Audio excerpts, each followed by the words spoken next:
all been waiting for. It's my pleasure to introduce you all. I guess he's not a stranger to so many of you. To Lieutenant Colonel Perry Bennett. Perry is a native of Atlanta, and he's a lifelong student of the engagements around Atlanta during the Civil War. He's especially intrigued by our topic tonight, the Battle of Utoy Creek, as well as the Siege of Atlanta. And he's done extensive research and surveying himself of the Utoy Creek battlefield. Is it fair to say nobody knows it better than you, Perry? Thank you, that's very I'm sure that's true. He's a retired lieutenant colonel in the U.S. Army's Logistics Corps, where he also served as the 4th Infantry Division historian. He was awarded the Bronze Star and a Combat Action Badge for his service in Iraq. Perry owns the Joseph Willis House, circa 1840, and the Cascade Mansion, circa 1860, in the oldest settled part of Atlanta near the site of the first Utoy post office. He was the chairman of the 200-year anniversary committee of Mount Gilead Methodist Church, one of Fulton County's first churches. So ladies and gentlemen, please join me in welcoming Lieutenant Colonel Bennett.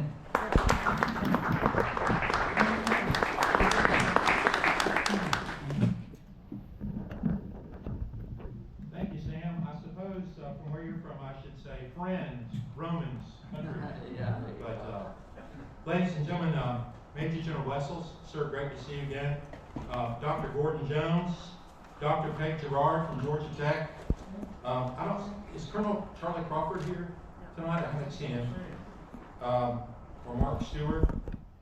Friends, distinguished guests, ladies and gentlemen, thank you so much for your kind invitation to be able to come tonight and speak to you about my favorite topic, the Battle of Utoy Creek. But before we get into there, I really enjoyed the trivia, and it just so happens during the Utoy operation that the commander of the division commander that made the main attack on August the 6th, 1864. Can anyone guess what the name of that general's last name was? General Jacob D. What room are we in? General Cox, that's right. And when he went to visit his boss, who was Major General Schofield, coming into 23rd Corps, he had a horse that was shot from under him. Anybody know what the horse's name was? I just happen to know that one. That was the only one I knew. I was waiting for that. It was Peter Brown, and he was at the intersection of Campbellton Road and Childress Drive when he was shot from a mile away by a sharpshooter with a Whitworth rifle. So that'll get your attention. Hey, today we're going to talk about Utoy Creek. Now, when I was stationed down, it used to be called Fort Benning, and I'd go down there, and they'd say, what are you interested in? And I'd say, I've always been studying this Utoy Creek. They said, well, it's called Upatoy Creek. Well, that's a different creek, but it's the same name. It's just spelled differently. The early settlers in this part of the country, when it was, Henry County and then DeKalb County, they called it Utoy, and then the same word was used down near Columbus, Upatoy, Uptoi. But they're two different creeks and two different purposes. So today we're going to talk about it. Anybody know what the name Utoy means? It took me years to find this out. I went to the artillery school and actually visited the Creek Indian Nation in Oklahoma and found someone who gave me the answer to this. Anyone know what the name Utoy means? It means boundary. And it was the boundary between, I suppose, the Cherokees and the Creek Indians who lived in what is now the Atlanta area. So, not to bore you to death, in 1864, during the American Civil War, it was an election year for the United States. Democratic candidate, former General George B. McClellan, was running against the incumbent Abraham Lincoln for president. Now, U.S. forces under Grant were in a stalemate at Richmond. General Johnson had been in command of the Confederate Army of Tennessee. Sherman was pursuing him and pressuring him, and he's withdrawing just outside of the Gate City here when Johnson was relieved by Jefferson Davis, and General Hood was placed in command. There were, of course, as you're aware, 3 great battles that preceded this engagement. They are the Battle of, close to here, what? Peachtree Creek, absolutely. Then the next battle over toward Decatur, the Battle of Atlanta, and then the next battle, the Battle of Ezra Church. So exactly, just preceding the Utoy operation was the Battle of Ezra church. Now, people in, just a little side trivia for a second, people in Atlanta in the 1800s used to refer, they were kind of like the British in World War II. Have you heard the British talking about World War II? Everything's the Battle of Britain. Well, to an Atlantan, everything was the Battle of Atlanta. Until a guy who came here from up near Chicago came down. He had heard about a fellow who was one of the first awardees of the newly created Medal of Honor in 1862. And this guy was on this raid, and he was doing an art presentation. He was in art school, and he came down and he said, I wonder if anybody down there is still alive and knows about this great raid that happened. So a guy named Wilbur Kurtz travels down. He found out from the Atlanta Constitution editor that Captain Fuller was, of course, living in Atlanta, about where the Georgia State Stadium is, or the Piedmont Sanitarium in that area. And he went to go visit. He was just going to be here for a couple of days, gather information about the city. And what happens? A beautiful blonde girl opens up the door, and he decides that he's going to be here for 2 weeks to do research. And later, he marries Captain Fuller's daughter. And then he takes her to Chicago and comes back down here, gets a job with Coca-Cola, not only doing his work as an artist, because he would go around to the different drugstores and paint. He'd find someone beautiful, pick a beautiful lady at your table, and he might have come to those people's house and say, do you mind if I made a picture of this young lady here on the pharmacy thing? It was like a forerunner of the billboard, and he would do a Victorian painting with drink Coca-Cola, and you have a local girl's picture on there, and all the locals would know. So it was kind of an advertising thing. And then he was also interested in history. So I mentioned him because we're going to bring him up in a little while. He is the proponent of calling all these different battles the different names we use today. He started socializing the idea of the Battle of Peachtree Creek, Atlanta, Ezra Church, Utoy Creek, and Jonesboro.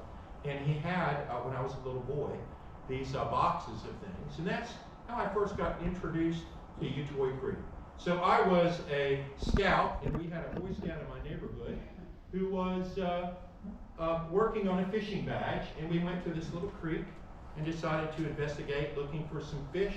And I was hoping when I became a Boy Scout I could get a fishing badge easier by doing this. And we went through this little tributary of a creek, and we did not find anything but some minnows, but we found 3 cannonballs in a creek. I took them home. My mother had a fit. So it was the first time I ever met an Army soldier, because a big green truck, my mama called the Army, and they sent a big green truck that came and collected those cannonballs, put them in a big trash can, and filled with sand. And then a crusty old sergeant called my mother about a month later and said, Miss Bennett, if you want those cannonballs back for your boy, bring them over to Fort Gillett. So we went over, and I went in there, and I was amazed. They had these old World War II huts, and they were stacked to the ceiling with artillery shells, cannonballs. And then I come to find out in reading that the OR, if you read the logistics reports, and I am a logistics officer, I find that stuff fascinating. You know, they fired 30,000 rounds per day of artillery for 28 days in Atlanta. Amazing. So you wonder why people found these cannonballs.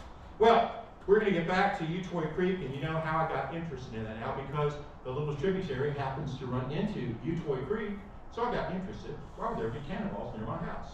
And that's how I got interested. Sorry to bore you with that tidbit of information. Here are my credentials. 1983 graduate of the Citadel, went to Emporia State University when I was at Fort Riley, Kansas. I'm a graduate of the Command and General Staff College. I have a graduate degree as an Army historian, a diploma, and I'm a combat historian from the Center of Military History. And my last assignment, I was sent to the U.S. 4th Infantry Division at Fort Carson, Colorado. Why does the Army need a bunch of historians? Well, I will speak carefully because we have generals in the house. Well, a general writes a report, and it's factual, and it will give you a good analysis of what happened. But sometimes they want someone who's independent to come look at some idea of what happened at some event, and they want a fair and balanced, with no pressure, of what really happened and how can we make this better for the future. So that's why the Army has historians today. And believe it or not, every unit has one. The officers split up with their different duties that they do. Someone's a calibration officer to make sure the weapon systems are set up.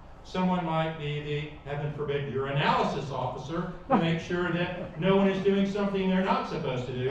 And then there's that dreaded job that no one wants, the unit historian. And that person has to identify the provenance. It's the so what. What makes this important? George Washington sailed across the Delaware on December 24th, right? In 1775.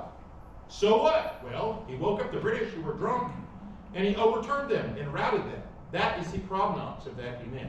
So we're going to look at the provenance of Utoy Creek and why it is important. Here's some of the source documents. There are many. I'm going to give you just a taste of Utoy Creek tonight to whet your interest, but I can talk volumes, and you might actually get a certificate after this for staying awake this long. That's right. For the Atlanta campaign, here's a quick map. It shows you, starting begun up at Ringgold Gap, all the way down to Jonesboro, all the particular events. As you get down south toward Atlanta, Utoy Creek is right here below Ezra Church in this area here. And why is this important? Because he's trying to cut the railroads right here. If he can cut the railroad right here, he doesn't have to go around and cut the other railroads like he did before. So that's the importance of Utoy Creek. Utoy Creek begins in East Point. It flows in a northwest direction, and that valley is where most of these operations occurred. Now, most of the battles that we talked about earlier, Atlanta, Ezra Church, Peachtree Creek, those were 1 or maybe 2 days involved in a battle. Utoy Creek is very unusual, and that's why people have trouble getting their hands around it and understanding it. You see, you have actually about 7 little mini engagements and a main attack that occur in about a 2-week period. So I've had people call me, and I was president of the Utoy Cemetery Association, where we keep up the oldest cemetery in Atlanta down there on Venetian Drive. It used to be called Utoy Drive, down near Fort McPherson. And anyway, this is the Battle of Ezra Church that immediately precedes this, and this sets the stage. The Union Army was sort of bottled up. They began moving to this side of Atlanta. Why is that, you think? It's a logistics question. Well, they're closer to the railroad over here, so they get their supplies quickly and disperse them because they're using, oxen, and they're using the Army mule to deliver all their stuff. And if they're way over here and it rains, and sometimes it does, that can affect the soldiers getting their beans and their bullets. Let's talk about the timeline of the different attacks at Utoy Creek. Around the 1st of August, 1864, the U.S. 14th Corps occupied the line of trenches along North Utoy Creek. We're going to talk about this on the map in a second. Now, Army Corps we use Roman numerals in the Army. It's a standard that we use for corps to number them. There's the 18th Airborne Corps that everyone heard of now, but we use Roman numerals to identify them. And then we list the divisions, 1st, 2nd, 3rd, brigades, 1st, 2nd, 3rd, that sort of thing. But on 1st August, the 14th Corps occupied North Utoy Creek. On the 3rd of August, Johnson and Haskell's division crossed North Utoy Creek, south of Herring's Mill, and they occupy a ridge, capturing a bunch of skirmishers. Davis's division advances toward Sandtown Road. The 4th of August, Gleason's brigade of Baird's division, 14th Corps, makes a heavy demonstration against Houseclaw's Alabama brigade. On the 5th, Johnson's division follows up with the regular brigade, captures 1,000 Southerners, and they did some trickery on the skirmish line and captured some folks. All this is on North Utoy Creek. On August the 5th, Cox's and Haskell's division moved to the right of the 14th Corps. August the 6th, the main attack occurs in what is now the Nature Preserve. August the 8th, U.S. forces bend to match the Confederate defenses covered East Point. An engineer called it a pivotal movement. We'll talk about it again later. August the 10th, Haskell's division crosses South Utoy, or attempts to, at Campbellton Road and is repulsed. General Bate is wounded during that event. And on the 18th, Cox's division attempts to break through to East Point, but there are 20 pieces of artillery down there in significant lines, so they're not about to do that. So we have 7 different engagements really here. They're all tied in over a 2-week period. So let's talk about it real quick. What is the Utoy operation? I call it the Utoy operation. Sherman simply wrote a 1-paragraph order right after the Battle of Ezra Church, and he directed that Schofield would take his U.S. 23rd Army Corps, which was not involved at Peachtree Creek or Atlanta or Ezra Church, and they would move over near from where Emory University is to the west side of Atlanta, and they would be the lead to do this charge toward East Point and cut the railroad. He assigned the 14th Army Corps under the Army of the Cumberland under General Thomas to assist them, and their objective was to cut the railroad. That was it. If they cut the railroad, the supplies are cut off, and it's game over. Checkmate. Something interesting happens during this operation. The 14th Army Corps commander, Major General Palmer, resigns during the operation. I've never heard in all my military studies of one of the commanding generals resigning during the middle of the battle. Things must have been very interesting, and we'll talk about that. And then, why were the forces engaged? The U.S. 14th Corps, 23rd Corps, all supported by the 15th Corps versus 2 Confederate divisions. Right now, the 14th Corps has 3 divisions. The 23rd Corps has 2 divisions. That's 5. Supported by the 15th Corps with 3 divisions. That's 8. Are all working against Bates and Clayton's divisions. Why is this considered a minor engagement? I was always told that Utoy was a skirmish. We got a whole lot of troops here. That's what makes it interesting to me. Why is this considered to be a minor event? Well, we'll talk about that. And basically, understand why.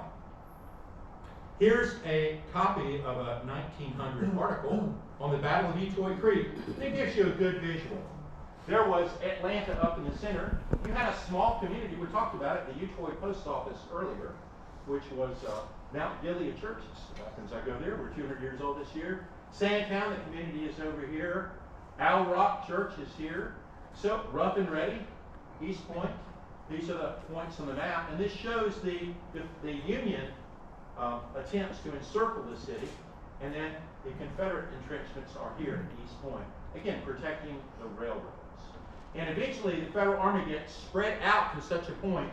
The farthest end down here, anybody know where that is in East Point? It's a particular educational institution. Woodward is an excellent guess, but that would be on the Confederate lines. Very good, though. This is the side of the Atlanta Christian College that moved from East Point to West Point. The campus is still there.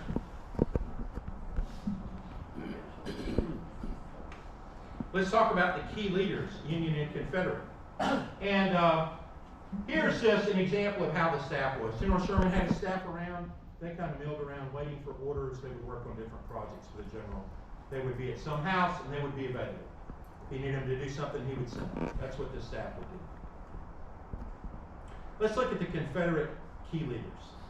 Here's John B. Hood, Confederate commander at Atlanta.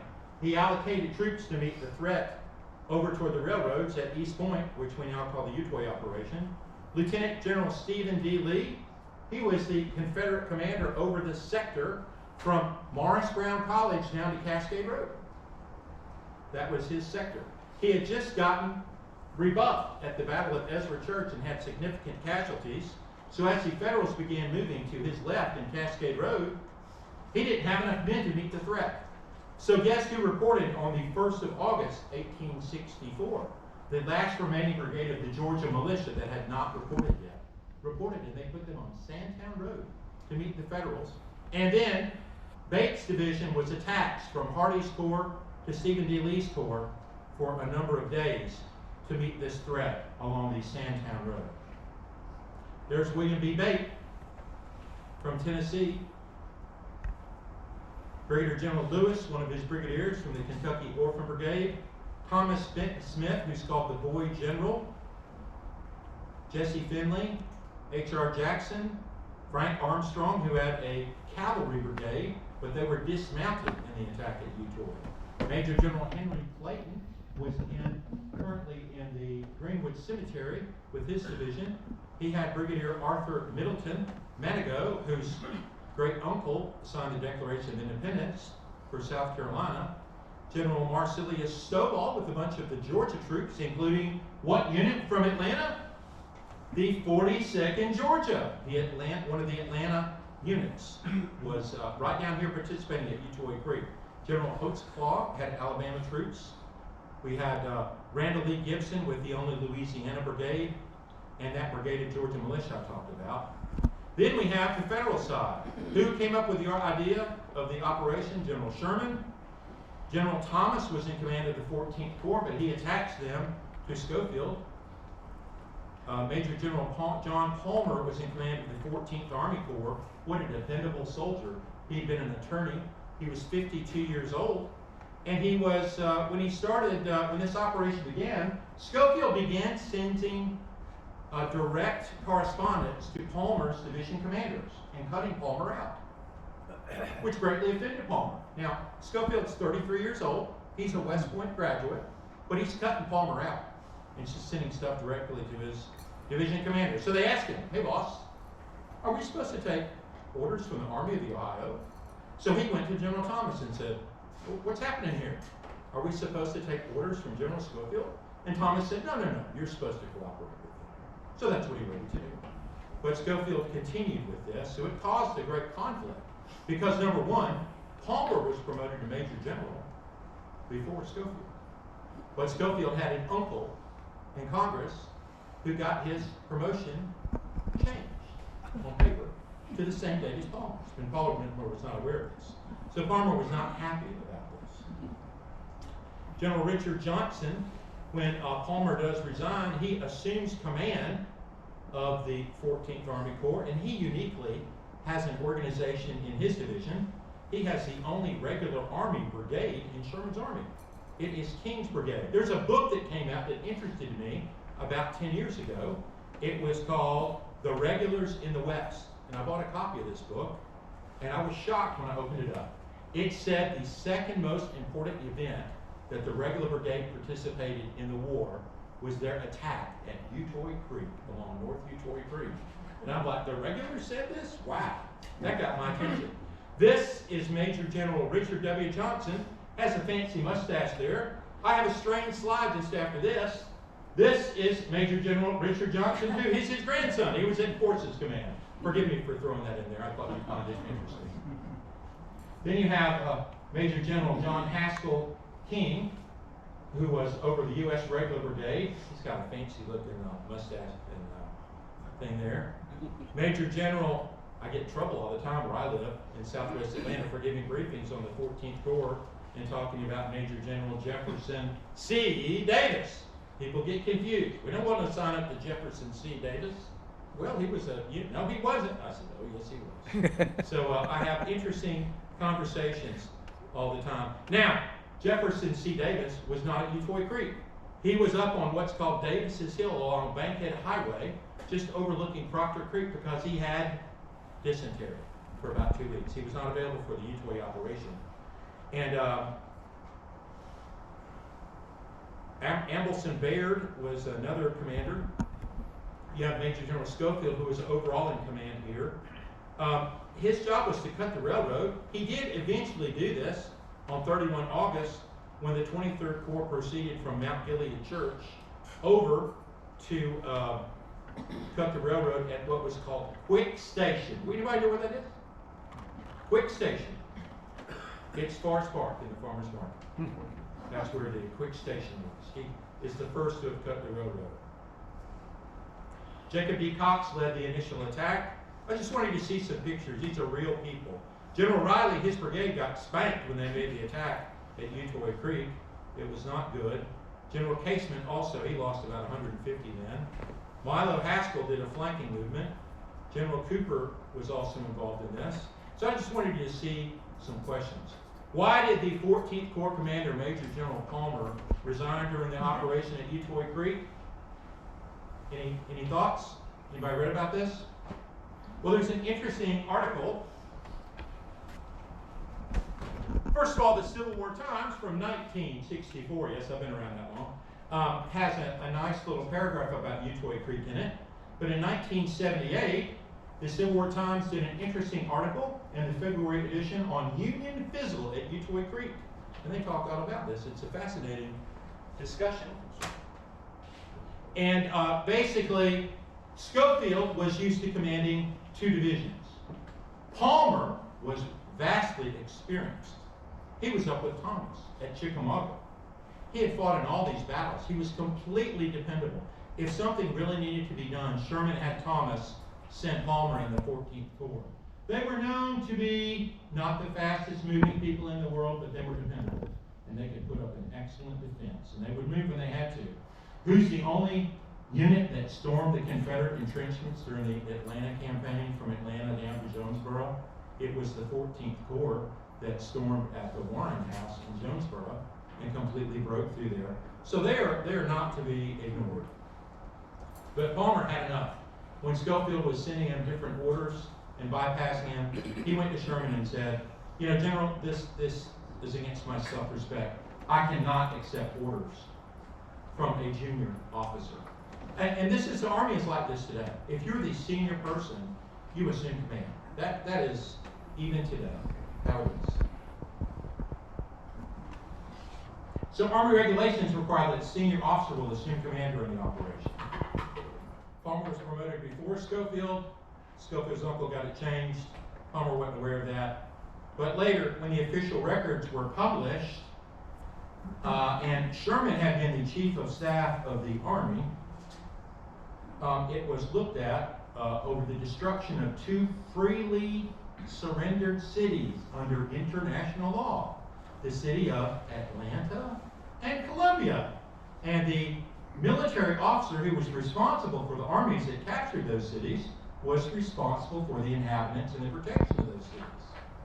So President Grant decided to retire the Chief of Staff of the Army at full pay, Major General William T. Sherman, and he was about to have a nervous breakdown when this thing came up. And he was safe at home, protected by Grant. And guess who got appointed to be the new Chief of Staff of the Army? John McAllister Schofield. That was the same year that the official records was published. And my good friend in the back here got me some paperwork from the National Archives, but I have a copy of something I got when I was up there. It was penciled on there, do not publish in the OR, and it's a report that is not favorable of Schofield. So, as Confederate troops began moving, this particular map was drawn by Wilbur G. Kurtz about the Utoy Creek, the main attack. So let's look at this. The road here this is the Sandtown Road, which is now Cascade Road. This is actually the Cascade Nature Preserve right here. This is actually Willis Mill Road. The Joseph Willis House is in the center of this, which was a hospital. And then my house is right here. It's not shown on the map, but they only, if you look at any of the official records publications, it says at the bottom, this map accompanies the report of whatever unit, and if they didn't list the house, there are bunches of houses that should have been on the map that are not on there. But if they don't affect the report, they don't list them on the map, just to keep from confusing the reader. This is a drawing by my good friend, Navy Commander Mark Stewart, who owns Aviation Art. He actually grew up on the top of the ridge where the Kentucky Orphan Brigade was entrenched, and he made this incredibly accurate. Now, although rumors are I might have been there, I really wasn't. I say it's accurate because I've been on the ground, and it looks just like the ground is today. They cut down all the trees and had head logs. The head log, you put one here to protect yourself, and you have a little slot where you stick your rifle out, and another goes up. So if the enemy is shooting at you, they have nothing to shoot at, and it gives you a lot of protection. So they have head logs up here, and the flags here identify this unit as the Kentucky Orphan Brigade. Anybody know why they're called the Orphan Brigade? Couldn't go home. They couldn't go home. It's exactly right, Gould. You get the gold star, sir. Another version of this. Now, as the Federals, on the 6th of August, 1864, let's talk about this. The Federals advanced. This is Cox's division. They advanced in this direction, right down here, down the little valley. They were unaware of these troops being here because, let's go back to that picture we just looked at. When you look at this picture over here on the side, the trenches appear to have stopped. So they decided to go around the flank here. There's a tributary at the bottom of the hill, and they tried to get around them, and then guess what they find out? That tributary that goes around doesn't take them a hill to get behind them so that they can get up and make them surrender. That hill is a closed valley, like a horseshoe. So they're stuck like Chuck. And the Confederates had planned very carefully for the artillery that they had placed here. General Bate, his old brigade, Tyler's Tennessee Brigade, had, how many cannons are in a battery? 4 is right, but in this case, you're right, there were 6. Bates Division, or Bates Brigade at the Battle of Chickamauga captured 2 3-inch ordnance rifles. And they had those, and they were set in on where they guided the Federals to. And guess what? They used those guns absolutely on the Federals. And this caused Riley's brigade, just one of the 4 brigades in Cox's division that was involved in the attack, but they were the lead brigade. They lost 350 men. Sherman himself that night reported that during the attack, about 1,000 casualties killed and wounded from Schofield's operation between the 14th Corps and the 23rd Corps. But later, Schofield in his reports only reported that there were 350 casualties. He only reported the casualties of General Riley's brigade because an interesting telegram came out in the OR in volume 38, part 3 in the Union Correspondence. There's an obscure little message from the aide-de-camp of General Halleck that says, commanders will not report negative information that can be used against the re-election of the president. Now that's 1864. Things like that would never happen today. But that caused them to not want to report about Utoy. And I think that's just really interesting. It explains to me why we really never heard much about Utoy Creek. When I was a little boy and I found the cannonballs, if someone could have answered my questions about Utoy Creek, I would have gone over to something else. But no one could ever answer my questions. So I've been studying this my whole life. In the Nature Preserve, this is a copy of the National Parks type display marker that they put up there. It has information about the creek. Just show you some pictures here. The siege line operations, and it just talks about the Battle of Utoy Creek. This is Mr. Mark Stewart, who is not here today. He did this painting. I got a picture made with him on the anniversary of the battle, way back when I was much thinner, and I was assigned to 335th Sir back at that time. Here's a new historical marker we put up from the 150th anniversary. This talks about the 3rd Division 23rd Corps attack, and then on the other side it talks about the 2nd Division 23rd Corps attack. Someone did a nice topographical map showing the entire area of Utoy Creek. And why this is important, again, they're coming this way, and over here is the railroad right here, and they're trying to get over here. Now what's interesting, this is all very high ground. If you're over in my neighborhood, in my neck of the woods early in the morning, you hear a very strange thing. You hear the trains in East Point. I can hear the trains clattering because I'm up on a hill, on a high elevation, and so is East Point. And the sound from East Point travels up this valley. I call it an acoustic anomaly. I did talk to a friend at Georgia Tech who gave me that suggestion. Think about it. So the sound comes up the Utoy Valley, and literally you can hear the trains rattling. It's as if they're on the next hilltop over. So Schofield, in his report, although he's way up on Ralph David Abernathy Drive, peacefully sitting in a widow's home, and then he's made his headquarters and drinking coffee and hot tea, while his men are at the front slugging out with the Confederates. I'm not a big fan of General Schofield. One day I'm going to be in trouble and give a talk, and one of his descendants is going to be in, then I'm going to be in trouble. But anyway, behind the hospital that was used by the Southern troops after the Battle of Utoy Creek, the Joseph Willis House, this is a picture of the bomb-proof, and the site is still present there. That house still exists. It is currently the oldest house in Atlanta. Now, where's Gordon? It is tied. It is the same age as the Tully Smith House, which is right here on the property of the Atlanta History Center. But the Tully Smith House was moved here from Gwinnett County. So I say, au contraire. You know, the Joseph Willis House is currently the oldest house in Atlanta, standing. It was only brought into the city of Atlanta about 60, 70 years ago. So before that, there were much older houses. Here's some pictures of the Utoy Cemetery, where some of the Confederate troops were buried. Here's that 2nd Division marker talking about the attack in Battle Ridge.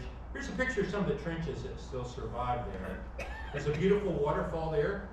Lieutenant Lot D. Young, who is a lieutenant in the 4th Kentucky Infantry, was way out front of his troops at the Battle of Utoy Creek. His men were out front on the skirmish line.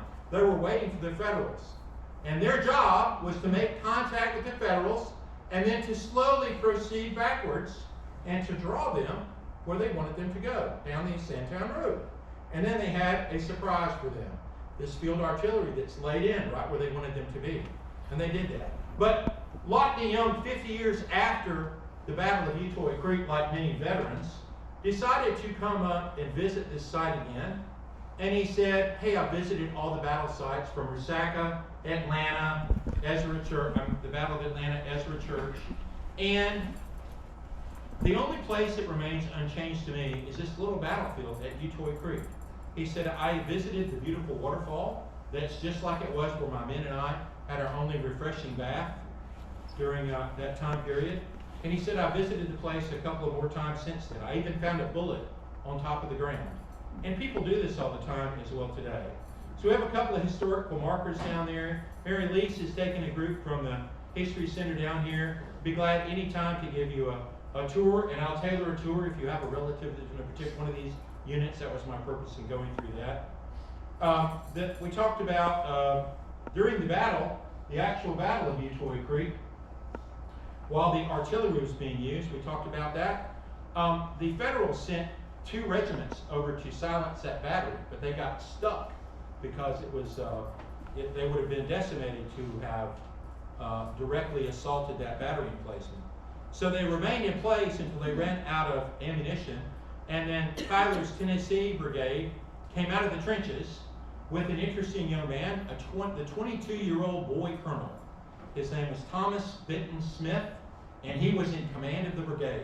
He was promoted to Brigadier General on July 31st, 1864. And he took his men to charge, and they captured these 3 regiments, who belonged to General Joseph Riley of the U.S. 23rd Corps, who was promoted to Brigadier General on July 31st, 1864. 2 generals meeting themselves on the same day. Just an interesting fact. And I always wondered what happens. Now, we know that the United States Army collected up any of the Confederate banners that they had captured during any of the battles. And of course, any soldier who was found to have been involved with capturing and surviving to capture one of the enemy's colors was nominated and received the Medal of Honor. What happened to the Federal colors? I always wondered, until the internet is an amazing thing. I came across someone who had a scrapbook. And in the scrapbook, they had this, a piece of the 8th Tennessee flag. And it says here, you can't read it, but it says, honey, sent it to his wife, honey, here's a piece of the 8th U.S. Tennessee's regimental colors. We cut it in pieces, and every soldier sent a piece home to their family to show them that we're doing good. So that's what happened to all those colors that were captured from the Federals. Here's another picture of those troops. Here's that map again by Wilbur Kurtz. And we talked about the Joseph Willis House, which is down here. It's centrally located. So it was a great place to have a hospital. So during the battle that's going on, there was actually a skirmish line along the front here that's not shown, a dot of lines that went up and down the Sandtown Road. And that's where the real fighting happens. The men on the skirmish line are up front. They call it the firing line, and they had a direct line. The Federals didn't see those particular trenches until they made their attack, and they came across it at that time. But those are hardened positions that are held at all costs. They held this position, but Haskell came to the flank over here and made an attack on this side. Armstrong's cavalry was here, and he forced them down. So Bennett was withdrawn on the night of the 7th of August, 1864. I've got a little graphic for you. So here's where the first attack was. You see the arrow? August the 3rd, first attack by the 14th Army Corps. August the 4th, second attack by the 14th Army Corps. August the 5th, third attack by the 14th Army Corps. August the 6th, here's the attack by General Cox's division and Haskell right here. August the 10th was the attack on Campbellton Road. And then on August the 18th is an attack on East Point, which is not shown. Here's the saddest picture I know of. It's a picture on Willisville Road. This was drawn by a Union artist of the Union skirmishers. And this fella, if you can't tell, has a dog who is waiting on his master who will never get up again. This is a sad photo. This is just a quick overview. I'd be glad to talk to you in depth about Utoy Creek at any time. Are there any questions I might answer for anyone? Yes, sir. Was there any particular aspect of this battle or the outcome of the battle that had an effect on the timing of Sherman's abandoning the siege of Atlanta? That's an excellent question. Because he sent Schofield and the 23rd Corps, supported by the 14th Corps, to break through the railroads, and because they weren't able to do it, that plan wasn't working. So he came up with another plan. And one of the things he decided to do mid-August, when Schofield's making his last attempt to break through at East Point on the 18th of August, from the Atlanta Christian College, he had Cox's division go down to make an assault there. And they found that the Confederates had 20 guns on that line. So they did not make a direct assault. So he said, Schofield's not going to break through there. So he came up with another plan. What's the first thing he did? How are his men getting their supplies? Let's back up for a second. They're getting their supplies across the Chattahoochee River, one by rail. Oh, this map doesn't go up that far. One by rail. And where's the second place they're getting their supplies? There's a pontoon bridge at Bankhead Highway. And that's how they get your supplies. So on the 16th of August, this is part of the reason that Hood was confused 2 weeks later. Hood, about the time of Utoy, sends Wheeler's cavalry on a raid to cut Sherman's supply line so that he'll have to withdraw. And on the 16th of August, do you know what Sherman does?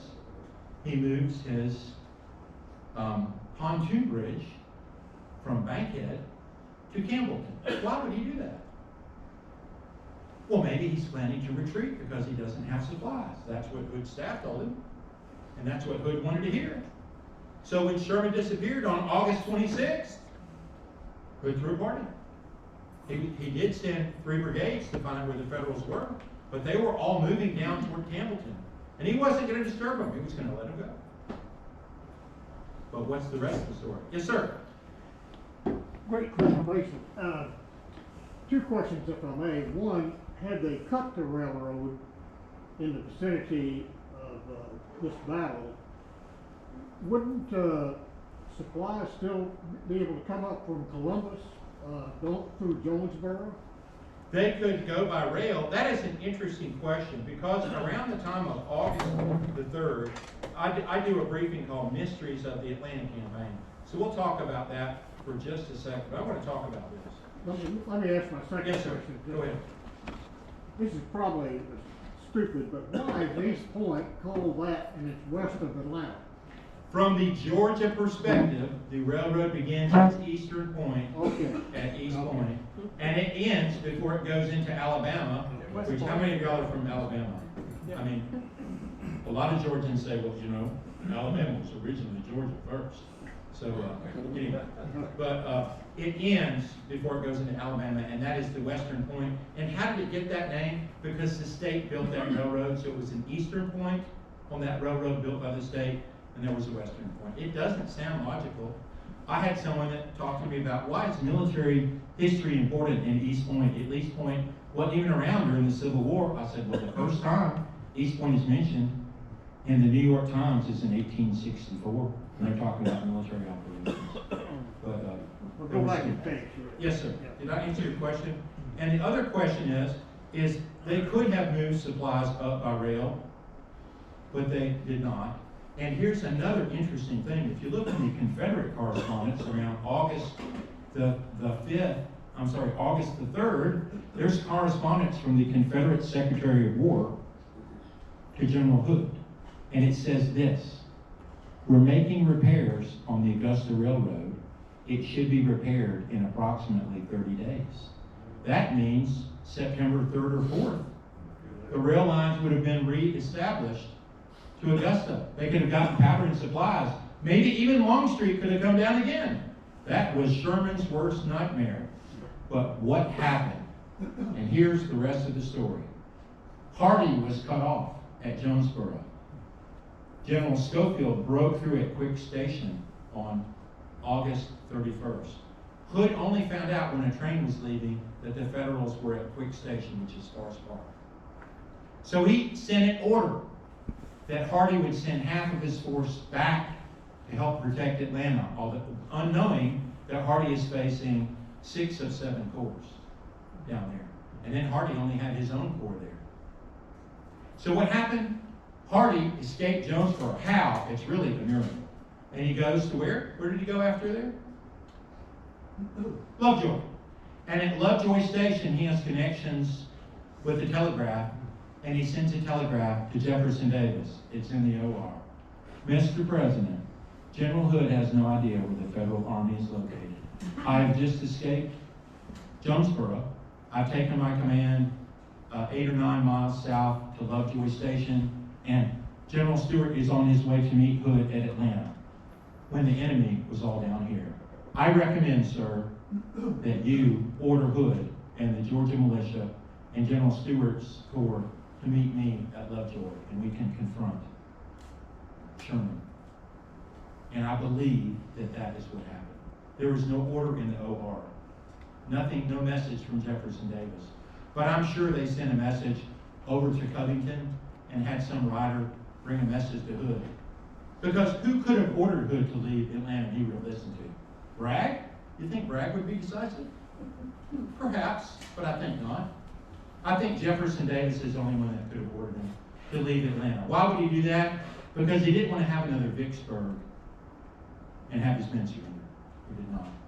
Wasn't there, not to hog the deal, but wasn't there a locomotive that was headed for Jonesboro, realized that the Federals had cut the rail, put in reverse, and that engineer informed Hood that the Federals had... That is very true, and what you're talking about, I'm a logistics guy, pay attention to that. That was the second ammunition train. The primary ammunition train was sent to Lovejoy Station to back up Hardee when he was down there. The second ammunition train was the one in question that was supposed to be out of Atlanta by 6 o'clock. They barely made it out. And when the Confederate Army went to Palmetto, sadly, General Hood court-martialed that captain for not getting them out. But he was exonerated, and they got new uniforms for the Confederate Army in Tennessee. And Jefferson Davis came down and addressed the folks in Palmetto. I've been to the little house there where he was supposed to be at. And that's the rest of the story. It unnerved Lincoln when the Confederate Army marched up there. It's just been an overview to Utoy Creek. I do thank you for your time. Any other questions? Did I satisfy your curiosity? Yes, sir. Quick question, General Palmer, what happened to him after his resignation? That's a great question. General Palmer went up to Ohio and was appointed a military governor. Nothing happened to him. Why? He had been a stalwart soldier. He did everything he's supposed to do.